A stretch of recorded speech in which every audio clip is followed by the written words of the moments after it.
السلام عليكم ورحمة الله وبركاته. معاكم رشا الغفير من قناتي الجديدة للطبخ والوصفات جربوها مع بنت الغفير. النهاردة ان شاء الله جايبه لكم حواوشي اقتصادي وموفر هنعمله في البيت من غير فرن ولا عين بوتاجاز من فوق، وهيطلع حاجة ملهاش حل. ده زي ما انتم شايفين كده يا جماعة، فراخ انا فرماها. انتوا عارفين طبعا الفراخ سعرها ارخص من اللحمة بكتير، وده هنستغله لصالحنا. ومعانا ربع كيلو لحمة وحته سمين اوليه، ومعانا بصلتين، ومعانا المكون السحري اللي هيكتر لنا الكميه، بطاطسايه نيه مبشوره ومعصوره من الميه كويس.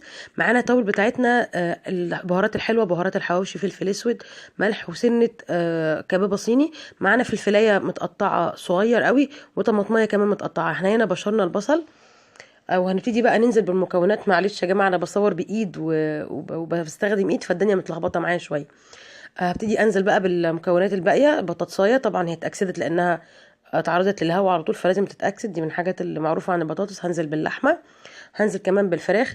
الفراخ دي انا هنزل لكم في فيديو تاني انا فرمتها ازاي. انا ما عنديش كبه وما عنديش مفرمه، وفرمتها حلو وكويس قوي كمان.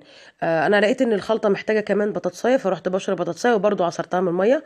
هحط بقى هنا معلقتين صويا صوص، انا ما ذكرتهاش في المكونات عشان نسيت. الصويا صوص هتخلي طعم اللحمه يظهر، لانها بتدي على طعم اللحمه شويه. هنبشر يا جماعه البطاطس على العين الضيقه دي، مش العين الكبيره، العين الضيقه، عشان خاطر تدوب في طعم الحاجات وما تبقاش ظاهره قوي، عشان اللي بياكل ما يعرفش ان هو بياكل بطاطس، هنضحك عليهم يعني.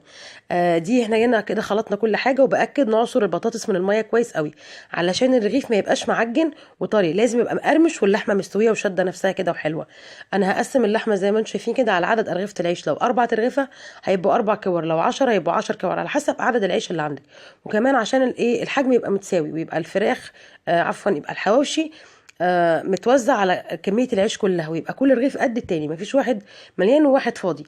ده اللي او السمين. ده السر بتاع طعم الحواوشي اللي في الشارع. انا عملته في الفيديو اللي فاتت وباكد تاني، ده اللي هيدينا طعم حواوشي الشارع.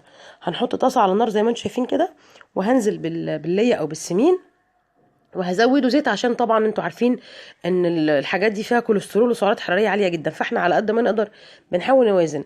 هنزل بالعيش زي ما انتوا شايفين كده، وهيبقى على نار هاديه، هياخد 5 دقايق لكل وش، وكل شويه نقلب من وقت للتاني عشان اللحمه تستوي والعيش يقرمش. وكمان عشان يبقى مستوي من ناحيتين والدهون تتوزع على الناحيتين، ما يبقاش رغيف متحمص ورغيف متحمر. يعني لما يتحمص هيقدد، لكن لما يتحمر هيقرمش ويدوب معانا. ادي يا جماعه الرغيف بعد ما استوى، بعد ال10 دقايق ما عدوا، هبتدي احرق فحمايه بسرعه وانزل بيها في الزيت. اول ما تدخن اغطي على طول، ما كبسش الغطا قوي علشان الفحمايه ما تنطفيش. الفحمايه بتنطفي لما بنقطع عنها الهواء. نخلي الغطا مهوي سنه. ده يا جماعه الحواوشي بعد ما استوى، مش قادره اقول لكم ما شاء الله طعمه هايل. يعني انا الحمد لله، ريحته بتبقى قلب الشارع مش البيت كمان. تقدروا تسووا طاستين على النار، يعني تبقى طاسه هنا وطاسه هنا عشان تنجزوا عشان الوقت. انا باكلها مع سلطه بلدي، وعايزين تاكلوا معاها اي حاجه دي ترجع لكم. اتمنى الفيديو يكون عجبكم، واتمنى الفيديو يكون او الوصفه تكون عجبتكم. وما تنسونيش من دعواتكم، يا ريت تشتركوا في القناه وتفعلوا خاصيه الجرس عشان يوصلكم جديد فيديوهاتي. ومتشكرة